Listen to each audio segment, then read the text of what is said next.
Vamos a hablar con el Observatorio de Políticas Públicas de la UAS. Apolinar Veloz y Fernando Peña nos van a tratar algunos temas que tienen que ver con la actualidad. Haití, procesos judiciales y lo que dice el presidente de la República cada vez que habla, no solamente en su último discurso. Le damos la bienvenida a Fernando y a Apolinar. Comenzar con Fernando.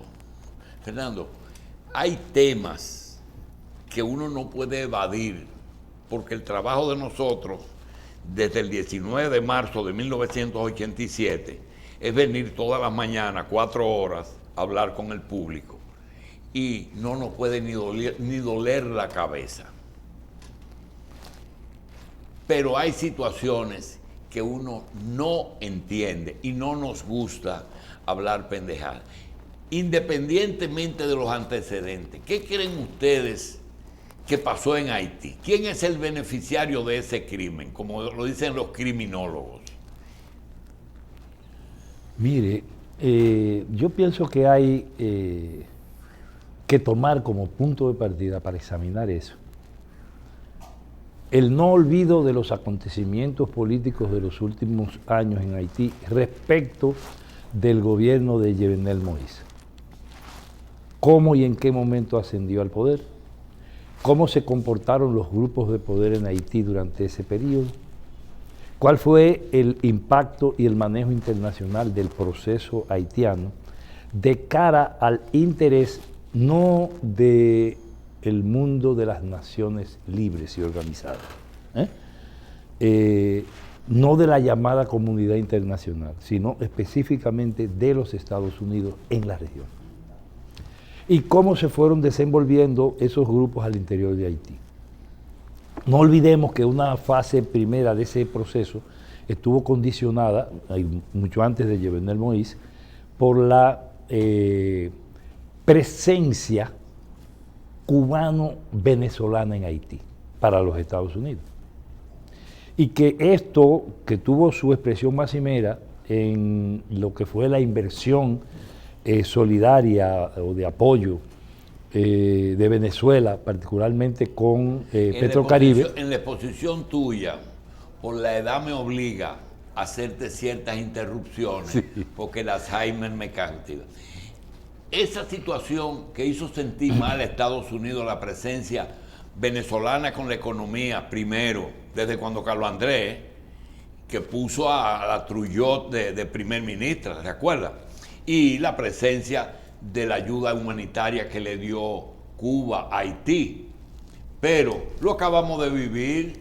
No me ayudas y me prohíbes que me ayuden con la vacuna. Sí.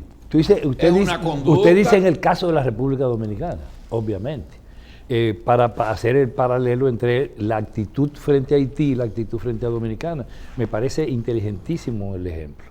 Y le voy a decir más, le voy a agregar algo. Estamos hablando de un país, o de dos países, pero de un país que tiene a otro de vecino, la única isla de este tamaño con una frontera de este tipo, dividida en dos pueblos y dos naciones absolutamente diferentes. Yo siempre destaco ese hecho, ¿no?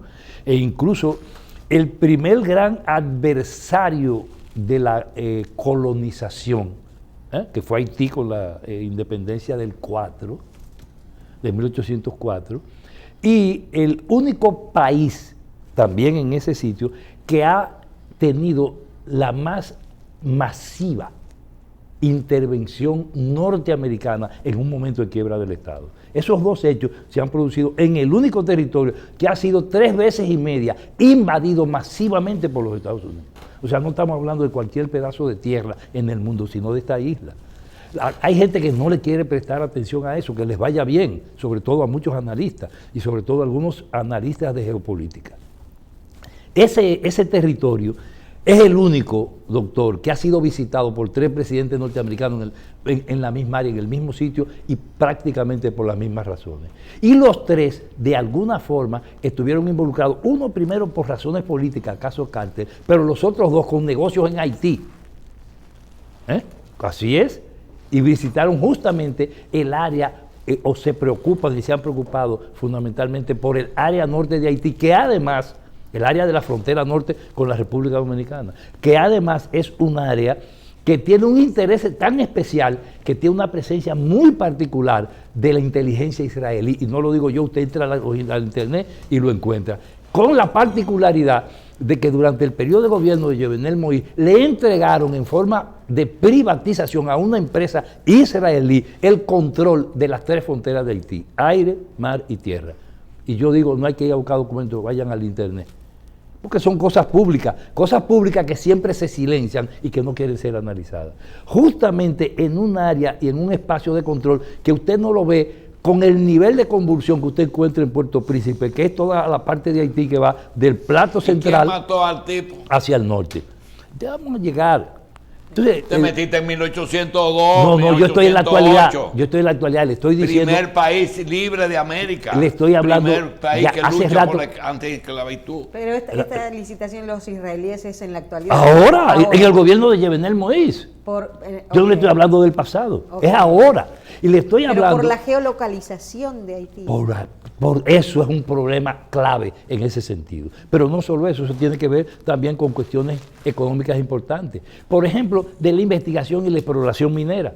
2 elementos. Número 1, tierras raras. Y número 2, uno de los principales yacimientos de oro del planeta está justamente entre el Limonade, donde Leonel hizo la universidad, que nadie la ha usado para nada nunca, en Haití, como donación y solidaridad con un pueblo devastado por un terremoto, ¿no?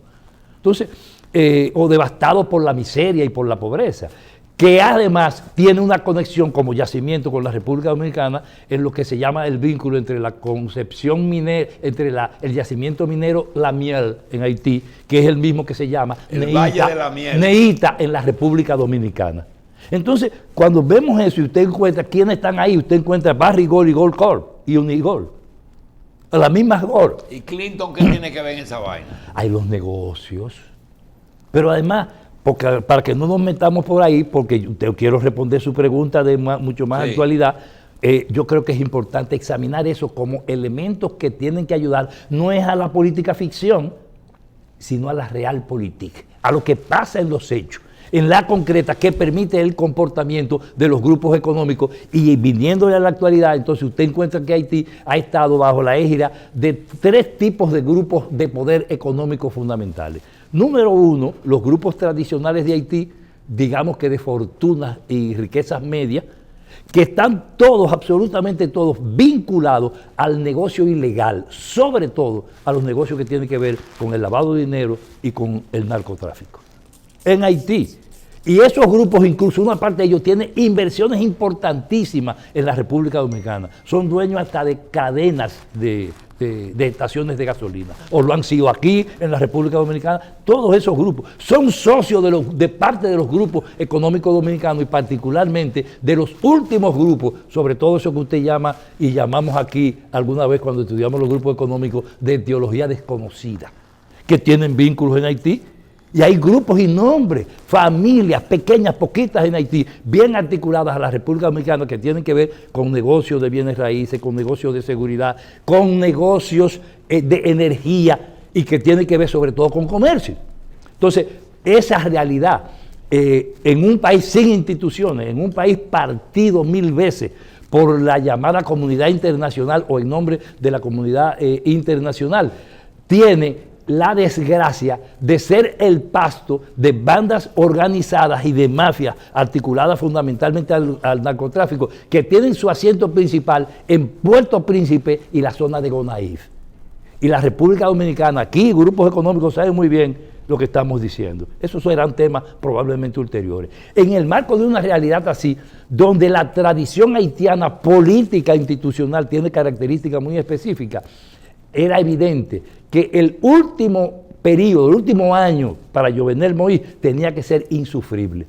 Insufrible, no es la primera vez. Hace apenas unos días, hace apenas un mes, se denunció, doctor, denunció Jovenel Moïse un golpe de Estado.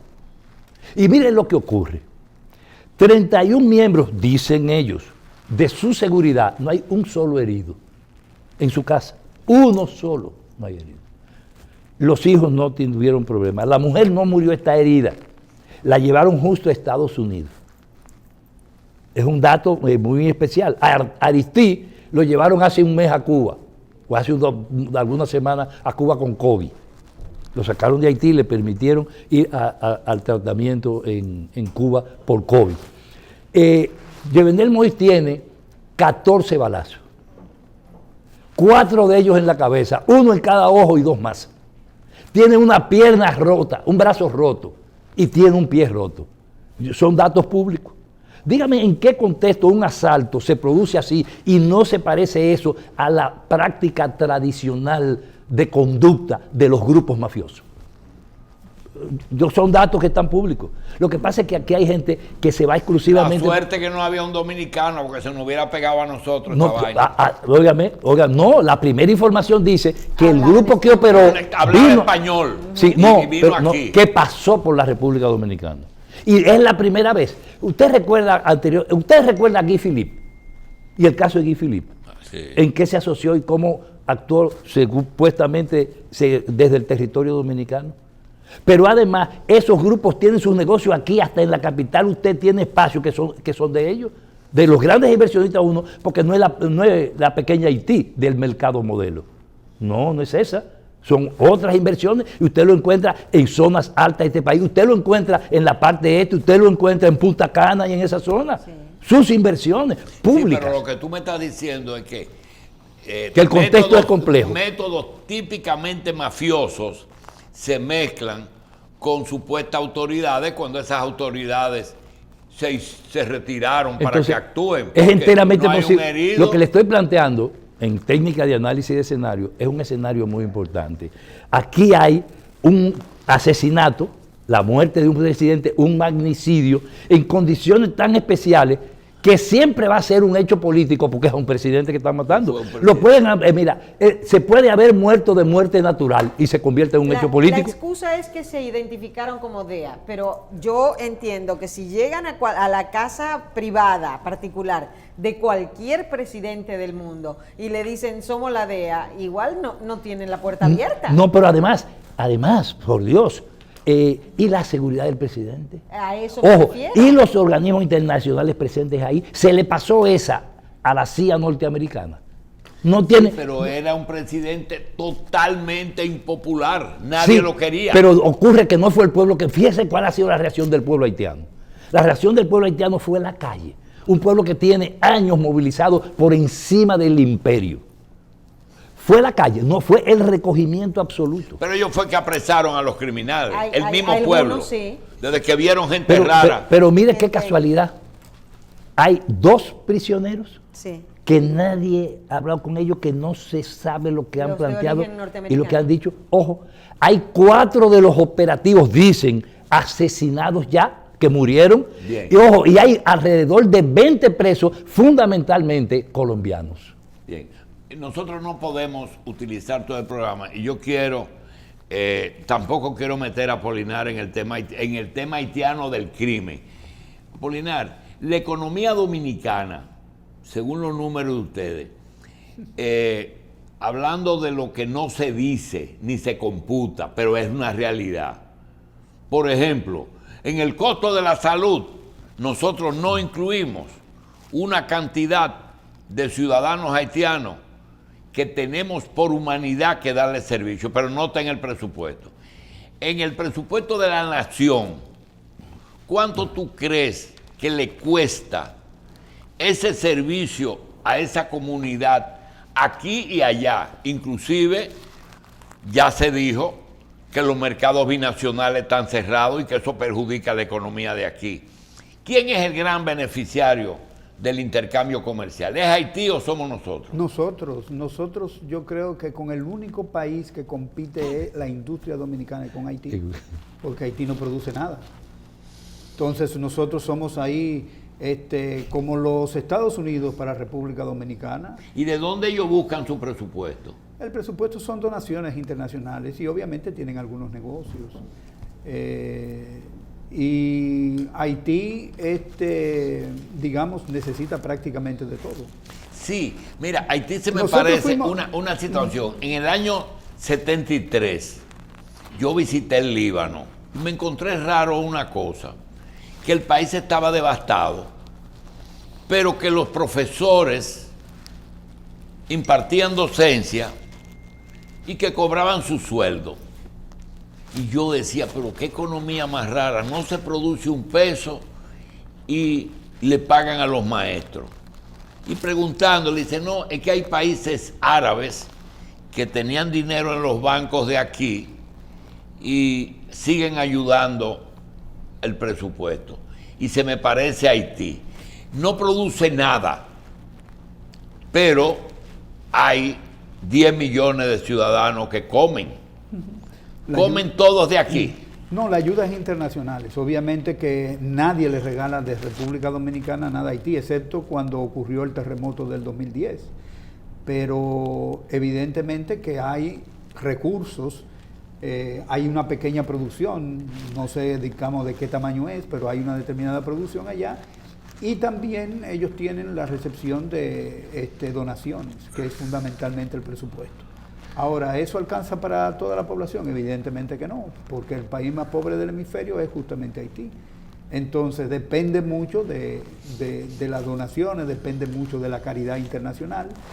Y obviamente que si fuera un país con mayor pujanza económica, probablemente el beneficio mutuo de ambas naciones fuera mucho mayor para cada uno de los países. Pero lo único que tú ves cuando tú vas a los pasos fronterizos es un montón de camiones llevando cemento, eso sí. Este es un momento propicio para que la comunidad internacional asuma Haití. Ya que hay un vacío, uno no sabe quién manda. Pero no es una cuestión de asumir Haití. Asumir Haití. No es una cuestión de asumir Haití. O sea, Francia, si alguien tiene responsabilidad en el desempeño económico que ha tenido después de la independencia haitiana, ha sido Francia. Porque sencillamente los antiguos esclavos derrotaron al famoso y gran Napoleón. Napoleón, ¿no? Le pusieron una multa que fue no solamente excesiva, sino que prácticamente... Le vendieron la independencia. Tuvieron que pagar los haitianos por su independencia a Francia. No solamente pagar, sino pagar porque derrotaron al ejército más poderoso de Europa en ese momento. Entonces, ese elemento limitó severamente la disponibilidad de recursos que pudieron muy bien haber servido para el desarrollo económico. Haití tiene condiciones naturales y económicas para tener de los organismos internacionales no la sobredeterminación de la llamada comunidad internacional, que lo que hace es un uso por razones geopolíticas, como yo planteaba ahorita. Tiene condiciones para tener un apalancamiento financiero en base a sus propias riquezas que le permita un desarrollo propio, con la colaboración de todo el que pueda. Yo creo sin que ya atentar contra tenemos su los autonomía. antecedentes de que la situación de Haití complica bastante en muchos República Dominicana. Cuéntenos ahora, si eso, a una pandemia y a unos procesos judiciales que cada día se enrarecen más. Fernando, la situación dominicana ¿se está poniendo peor o está mejorando con estos dos elementos? Mira, yo pienso, doctor, y creo que el discurso del presidente obliga a que se piensen algunas cosas sobre el tema haitiano. Hace algunos programas aquí en la revista 110, nosotros planteamos que la situación en la República Dominicana y la coyuntura dominicana, no la que está en desarrollo nada más, sino la por venir en el mediano plazo, está profundamente vinculada a Haití. Y yo dije, uno de los elementos que no se toman en cuenta para analizar la coyuntura dominicana es el problema haitiano de manera permanente, y ahora lo planteo en 3 dimensiones. Número 1, con la situación política que se crea ahora. Número 2, con la situación provocada por el tema de la salud, por el tema del COVID. Y número 3, por el problema efectivo del desorden institucional de Haití reflejado en la República Dominicana, sobre todo y especialmente a propósito de los negocios ilegales. Cuando esos elementos se toman en cuenta y se analizan, todos influyen en la vida dominicana. Ya Apolinar adelantaba los de carácter económico, pero yo le digo los de carácter político. Incluso el mismo hecho de que el tema haitiano esté planteado nos pone en riesgo a nosotros de cosas qué le imagina una situación sanitaria en Haití, sobre todo en la zona de Puerto Príncipe, de la que se habló, no solo después del terremoto, sino que se habló a propósito de la pandemia? ¿Usted sabe lo que significa una estampida social? ¿Qué implicaciones tiene un desorden? Hace apenas una semana en Haití se abría que había un estado efectivo de guerra civil por la cantidad de muertes. El asesinato de Jovenel Moïse ha bajado la presión y las tensiones en Haití. Las ha bajado. ¿Por qué? Porque hubo un momento de recogimiento. De cómo se comporten ahora quienes tienen la oportunidad, como dice el pueblo, de manillar Haití, de conducirlo, de dirigirlo ahora, depende efectivamente que se pueda o no descontrolar la situación, y eso nos afecta. ¿Quién manda en Haití ahora? Esas son de las cosas que están por verse. Bien, porque, por ejemplo, pero hay algo que yo no sé si el optimismo es que impera, de que tú no puedes decir que la cosa está mal. Se dijo que en Haití no hay mucho COVID porque es un pueblo más resistente. Pero no se ha dicho que es que no hace pruebas. No, que no se registra. Y no se sabe de qué se mueren. Apolinar, en economía, en un país con una pandemia, con un proceso judicial que casi está haciendo ingobernable el país porque los sectores que están enjuiciados son sectores de poder económico que acaban de salir del poder derrotados. Y tercero, con un problema haitiano que, como dice Fernando, puede producir en un momento dado una estampida. ¿Por qué la economía está mejor? La nuestra. Sí. Usted insiste en eso. Usted insiste en eso. Yo quiero ser optimista porque ahí también se dice, nunca se dice que... ¿O quiere seguir siendo víctima del manejo publicitario y telegénico? No, lo que ocurre es que usted puede ser optimista, pero hay rangos de optimismo. O sea, el optimismo, por ejemplo, del Banco Central a mí me parece que es exagerado. Yo no puedo decir que la economía dominicana se va a caer y va a tener una crisis y va a haber un estancamiento, eso no lo puedo decir. Ahora, lo que puedo decir que es cuestionable que se espere que la economía dominicana crezca en 8%, entre 8 y 9, cuando, primero, Paul Krugman dijo ayer antes de ayer, en una publicación que hizo en el New York Times, que la gente del presidente Biden está interpretando de manera muy alegre un incremento de 0.16% en el incremento de los empleos en Estados Unidos. Incluso, posteriormente a esa publicación, el Consejo de Asesores de Biden dice que no podemos ser muy optimistas con la, economía norteamericana. De tal manera que el primer elemento que menciona el fondo, que puede ser favorable para el crecimiento económico, se está poniendo, más lejos esa recuperación americana. En segundo lugar, si la recuperación americana no va tan bien, entonces, ¿cómo es posible que los únicos que mandan mucho dinero para sus países sean los dominicanos? Hay una encuesta que circuló en Estados Unidos diciendo que el grupo de los hispanos fue el que menos racionalmente usó los recursos que le dio el gobierno. ¿Por qué? Porque lo que hicieron fue seguir consumiendo. El resto de la gente pagó su tarjeta de crédito, y ahorró. Dejó de consumir. Pero nosotros seguimos tan alegres, teniendo una tasa de desempleo que es la mayor entre los grupos étnicos en Estados Unidos, que es de 27%, y todavía nosotros seguimos mandando dinero. Pero eso es lo que dice el Banco Central. Sí, lo que pasa no sabemos que tú tienes que recordar un componente. Una vez alguien de chiste, cuando hubo los apagones en Estados Unidos, hasta aquel apagón, dice que los dominicanos no sufren porque estaban acostumbrados. A lo mejor ellos no usaron mucho los recursos porque estábamos acostumbrados a vivir en crisis. Por tanto, para ellos no era más que el seguir. Doctor, lo gastaron. No es que no lo usaron, es que lo gastaron.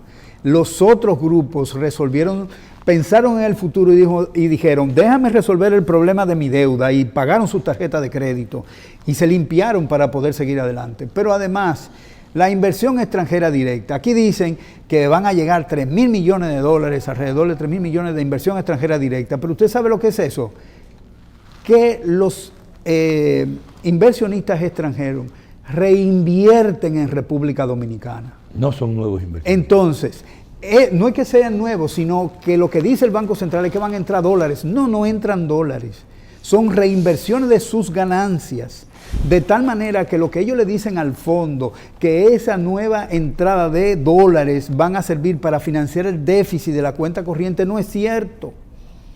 No es cierto, porque ellos lo que están es reinvirtiendo pesos aquí en República Dominicana. Bien. Fernando, ¿cómo afecta o cómo viste el discurso del presidente en estos días? Es decir, ¿es alentador o no tiene sentido? Yo solamente voy a destacar una cosa, y lo dije ayer que algún medio me preguntó. Yo pienso que el grupo, encabezado por gente tipo Valdés Alveso, están llevando al presidente a hacer discursos y a plantear cosas de las que hay que arrepentirse muy rápido. Y lo digo específicamente por una. Justamente pusieron al presidente a hablar del crecimiento y hablar de la situación de esta economía en base a esa manipulación de los resultados del artículo 4 del Fondo Monetario Internacional. Lo pusieron a decir lo que no era. Y decir lo que no era para hablar de la bonanza de la economía y de lo bien que nosotros estaremos, no nos permite prepararnos como se debe. Y es algo que yo quiero repetir ahora porque lo he planteado al presidente de la República como la humilde recomendación de un ciudadano. Presidente, no se deje llevar exclusivamente por quienes están manipulando la información, las estadísticas y los resultados del estado efectivo de nuestra economía para tratar de que se hagan políticas con mucho sentido populista.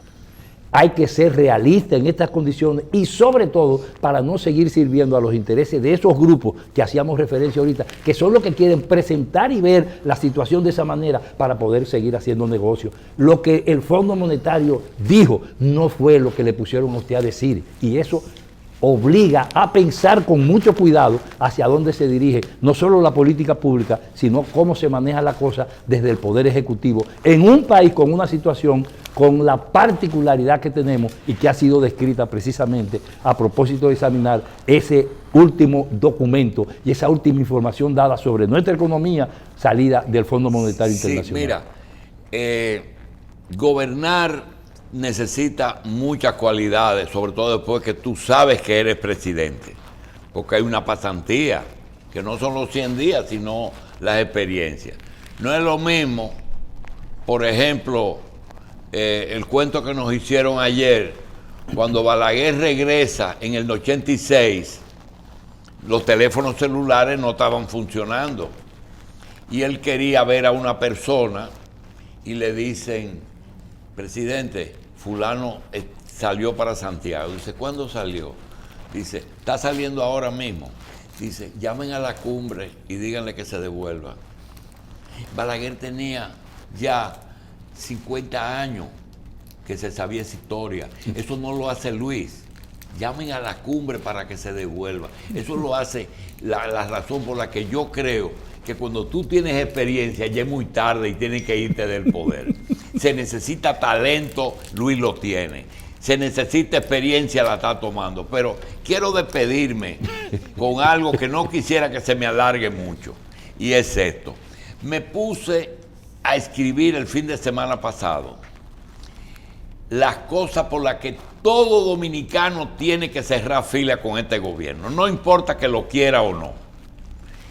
Y me era difícil escribirlo en una página, y lo que hice 40 cuadritos y puse en cada cuadrito una situación que se la voy a mencionar para que en lo económico tú me digas ¿vale o no vale? Por ejemplo, los fondos de pensiones. Ajá, no, eso. Lo quieren, son mi cuarto, pero están prestados. Prestado a los grandes capitales. Seguro, Sí. seguro. Sí.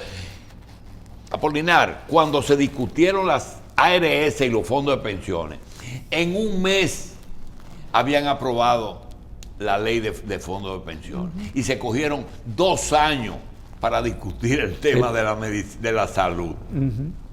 Sí. Eso está claro, es decir, es imposible devolverlo, ¿cierto o no?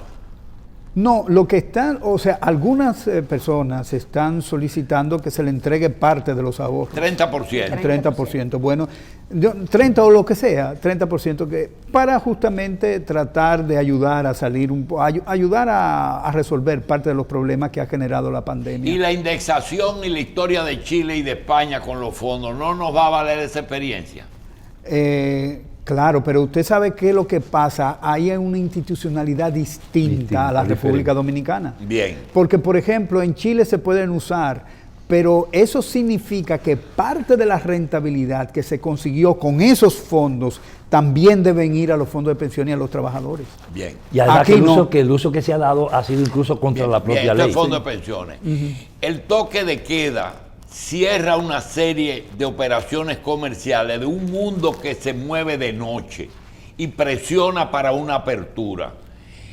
Incide mucho en la economía de un país el horario y los negocios de 12 a 5 de la mañana. Mire, déjeme decirle una cosa, hasta que no me digan cuántos negocios son, cuánto generan, cuánto impuestos pagan y todo eso, yo no puedo decir la significación de esos negocios que en la madrugada cierran y le hacen daño a la economía. Y la dominicana. relación costo-beneficio con el tema de la pandemia no y el sé, manejo de eso. Eso yo no lo sé, eso es una especulación. Bien, sin meternos en unificación de la isla y en vaina de esas cosas, la legalización del estatus de todo haitiano que esté en República Dominicana afecta a la economía o nos da más ingresos porque al tú legalizarlo le puede cobrar impuestos.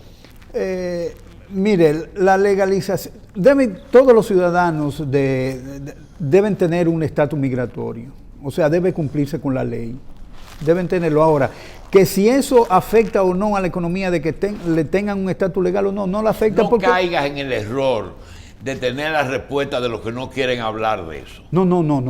Todo el mundo está obligado a cumplir la ley. No, Quítame la ley. Es bueno la legalización de todo el que tiene su pie en este país. Sí. ¿Es bueno o es malo para la economía? Sí, bueno o malo para la economía significa que no puedan trabajar siendo ilegales y aquí trabajan siendo ilegales. Pero si son legales. No, si son legales. Es legalizar lo que quiero. Trabajan y van a pagar los mismos impuestos que están pagando siendo ilegales, porque ellos consumen y cuando consumen pagan Cada impuestos. vez que hacemos una compra estamos pagando. Lo que probablemente cambia es las condiciones de vida, porque no es lo mismo pagar una mano de obra ilegal que pagar una mano de obra Fernando, legal. Lo que pasa es que yo no fijo posición porque es una posición medio quimérica, porque no es bilateral, pero un derecho humano es que todo ser humano tiene derecho a ubicarse donde le dé la gana y a vivir donde quiera. Sí, pero lo único que hay es libertad de empresa, no libertad de tránsito. Otra cosa. Cumplir todas las obras públicas y darle mantenimiento es posible desde el punto de vista presupuestario. ¿Tiene el gobierno disponibilidad para hacer todos los anuncios que hasta ahora ha hecho? Si eso se hiciera, evitaría, es decir, darle mantenimiento a las obras públicas, evitaría las construcciones nuevas y prolongaría la vida de los edificios y de los puentes. Maximizaría ganancia, por tanto. Y eso no significaría que el sacrificio sobre el presupuesto fuera tan grande. Ahora, hay gente que cobra de ahí. Y los grupos privados que ahora tienen las asociaciones público-privadas y los fideicomisos a su favor y respaldados por el presidente, pues obviamente ahora todo es nuevo, todo lo que se va a hacer es nuevo. No hay mantenimiento y el mantenimiento lo que hace es deteriora las obras de inversión pública y se tienen que hacer nuevas obras. Yo le tengo una pregunta, solo le voy a pedir una pregunta a usted. Cuando usted que me permita hacerle una pregunta para que usted nos la responda, cuando usted haga todas las que va a hacer. ¿Cuál? No, yo se la voy a cuando usted termine. Al final. Mira, hay algunas cosas que son subterráneas, pero existen. Hablamos de la migración, ¿verdad? Si tú legalizas, tú tienes un asunto resuelto de una forma aunque alguien termine con algún negocio. Hay una serie de gastos que tienen que ver con el día a día, pero no lo cuantifican. Y si lo cuantifican, no lo dan a conocer. Por ejemplo, ese operativo de cerrar la frontera físicamente, ¿cuánto le cuesta al país 250 kilómetros con presencia militar en todo el trayecto fronterizo. Ah, Segundo, ¿cuánto cuesta seguridad ciudadana en donde ni siquiera le dan un frasco de agua a un guardia para que vigile de noche un barrio? Ni una botellita, que tiene que pedírsela al punto de droga de la esquina para que le dé agua. Y él va a meter preso al que le dé agua. Otra cosa. La seguridad ciudadana en términos generales. Ahora mismo dice la procuradora, mira, son tantos los casos que este presupuesto no me da. Y le dan una chiripa, 1.000 millones más. 1.600. ¿Realmente te preocupa la cantidad de gastos no registrados que el país demanda? Sí, preocupa, sobre todo el 10% de los ingresos que recibe el presidente para gastarlos de manera discrecional, de los cuales no hace ningún tipo de, digamos, reportes de cómo se gastó ese dinero. Estamos repitiendo el libreto. Esta presidencia repite el libreto. ¿De quiénes? De los antecesores. ¿Cuántas vacunas se han comprado y cuánto el gobierno ha gastado? Eso es parte de lo mismo. Es lo mismo, ¿verdad? ¿Quién paga impuestos aquí, Apolinar? ¿De dónde saca el gobierno el fundamentalmente de los consumidores. Porque... ¿Tú crees que el ITEVI es el principal ingreso? No es el principal ingreso del gobierno, es 66% del ingreso tributario. Y si le añadimos el ITEVI que se paga en aduanas, porque cuando a usted le venden un bien importado, quien termina pagando el ITEVI es usted, el consumidor, entonces podríamos tener alrededor del 76% de los ingresos tributarios. De tal manera que nosotros, es decir, todos los ciudadanos, las familias son los que pagan los impuestos. Digamos, a partir de que el Fondo Monetario Internacional recomendara a la mayoría de los países que deben tener impuestos que recaigan fundamentalmente sobre los consumidores y no sobre las empresas, porque dicen que las empresas no invierten después, lo cual es falso. Pero bueno, eso... Ayer usamos un símil que decía, si no me mata el cáncer, me va a matar la quimioterapia. Lo decía con respecto al tema de vacuna política, vacuna médica y vacuna económica, que son tres formas de ver la vacuna. Te dicen, vacúnate, porque puede haber una cepa nueva. Y yo te pregunto, ¿todas las cepas tienen una vacuna o hay una vacuna para cada cepa? No hay respuesta. Acaban ahora mismo de sugerirle al FDA, ahora mismo, una nueva dosis, en este momento, y al CDC una también. nueva dosis en Estados Unidos. Finalmente, el país está siendo bien manejado desde el punto de vista económico. No. Una cosa que no estaba previsto, tú puedes preverla. Sí. Cuando se le da información de lo que ha pasado, usted puede examinar esa información para poder predecir de una manera limitada lo que puede ocurrir en el futuro. Si ¿Cómo es? De una manera limitada. Que puedes predecir en parte. En parte, sí, lo que puede pasar en el futuro. Pero si usted le dan información que no sirve. no pega ni uno. Esa misma pregunta, añadiéndole, procede con el único renglón que produce divisas, hacerle demandas para que limiten la explotación minera. Pues claro que sí. No, en medio de la discusión. Óigame, no, claro que sí, pero debo decirle, por eso que yo le pedí la última pregunta, que no se me olvidara. No, esa viene ahora. Sí. Pero, doctor, usted está examinando las cosas casi poco a poco, una por una. Usted ha hablado incluso de todos los renglones de la economía, de la situación y de la política del país. Faltan algunos aspectos de la política. Lo está haciendo por pedazos. Pero está haciendo el análisis desconectando una cosa y la otra, sin verlas en conexión, porque probablemente responder sí y no a cada una de esas cosas no lleva... Esa es la diferencia que tú y yo tenemos. No, pero... Que tú eres un analista y yo soy un realista. No, tal vez los métodos, usted es buen analista. Y usted lleva la cosa, y además fino, y agudo, ¿sí? Siempre se lo reconozco. Porque tú haces autopsias y yo hago biopsias. Esa es la diferencia. Pero coge al muerto y determina de qué se murió. Entonces yo saco un pedacito yo necesito todos los datos. Es más, por eso le voy a adelantar la pregunta. Hazme la pregunta. Le voy a adelantar la pregunta. Doctor, ¿de cuánto es el presupuesto de la República Dominicana? $1 billón. Eso es mucho dinero. Muchísimo, en cualquier moneda. ¿Cuánto es la población dominicana? 10 millones más 10 millones de haitianos. 20 millones. Sí. Sí, va a ponerlo a la isla. Sí. ¿Usted cree que si dividimos los 2 billones, 2 billones fue el billón, el billón que usted dijo, 1.000 millones, los 1.000 millones, entre los 20 millones de personas, ¿a cuánto le toca a cada uno? Bueno, ojalá. Son millonarios todos. Sí. Eso es posible. ¿Se puede hacer eso en la realidad? No, en la realidad no, pero se debe hacer. No, se puede hacer en la realidad para que la gente viva bien y vamos a vivir bien. Respóndame. No, porque entonces usted no, mire cómo. No, porque hay algo. Me preguntaste algo. Si es posible en un país donde un 5% tiene la riqueza y un 95% carga con toda la pobreza, es imposible. No, pero yo le digo, pero si usted... Pero espéreme, ¿cómo en un país que se ha desarrollado tanto, según el Banco Central, usted llega a esa conclusión? ¿Cómo es posible? Usted mismo ahora. Mire, ¿por qué yo se lo pregunté, Porque doctor? ellos lo calculan para los 10 millones, doctor, ellos lo dividen y no es así. Doctor, exacto. Entonces usted ve cómo usted pasó a tener la posición con que Apolinar y yo llegamos acá, en los hechos.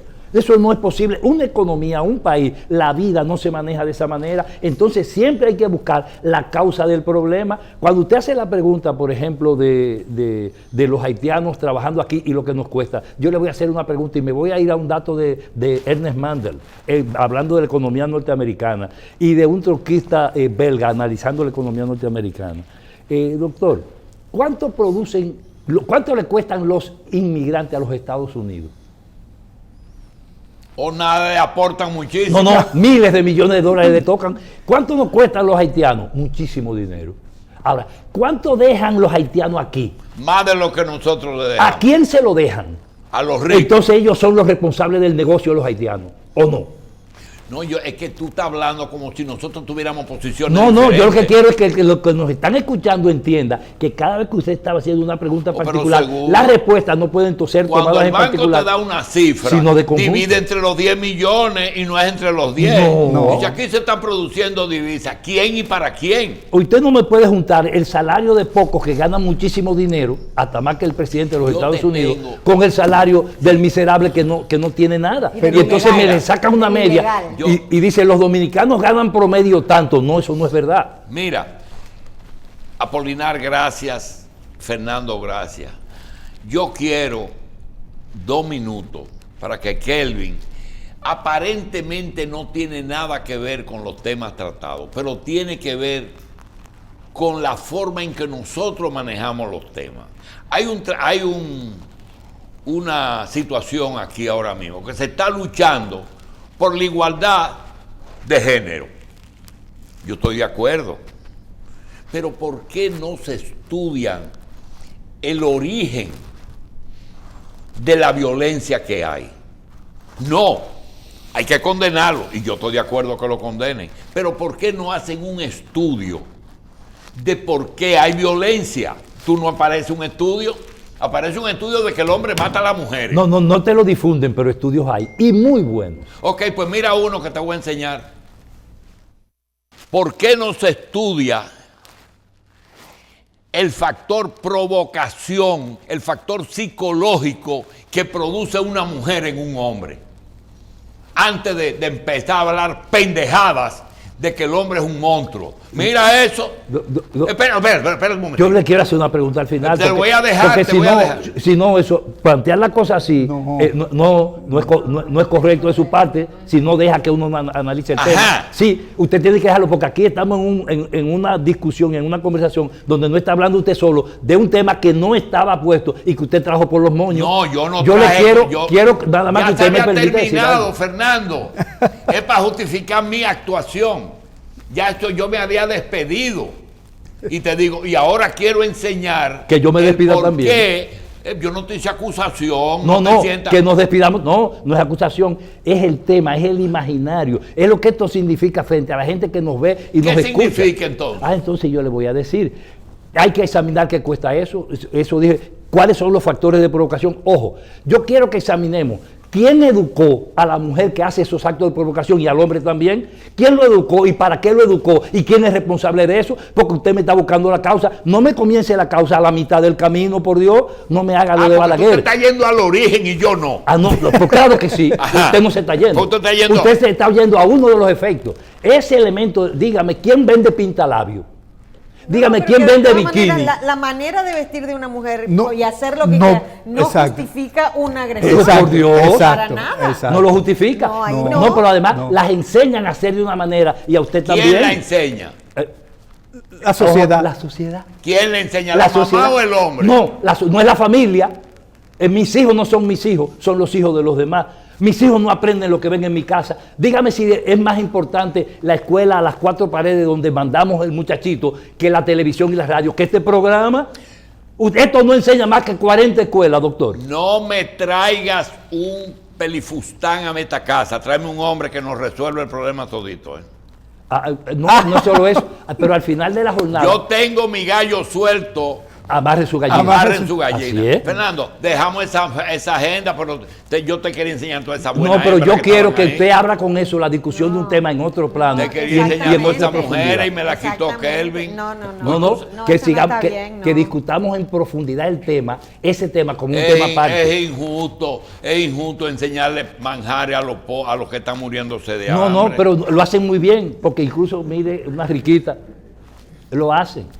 Te lo ponen así. Eso no está bien planteado de esa manera, eso doctor. Es una novela, eso tiene que ser. Lo ve usted en la realidad. Pero no importa, eso tiene que ser discutido. ¿Tú crees eso? Es lo que yo creo. Él cree que no está bien planteado. No, y usted cree que está bien. ¿Usted cree pero que eso seguro que está bien. Es lo que, lo que yo digo es lo que tú dices. Entonces hay que discutir las cosas en profundidad y dentro de un contexto y a partir de un análisis y no traída por los moños. Pues te voy a tener una sección pornográfica para un día de esto. ¿Está bien? No está bien. Ok.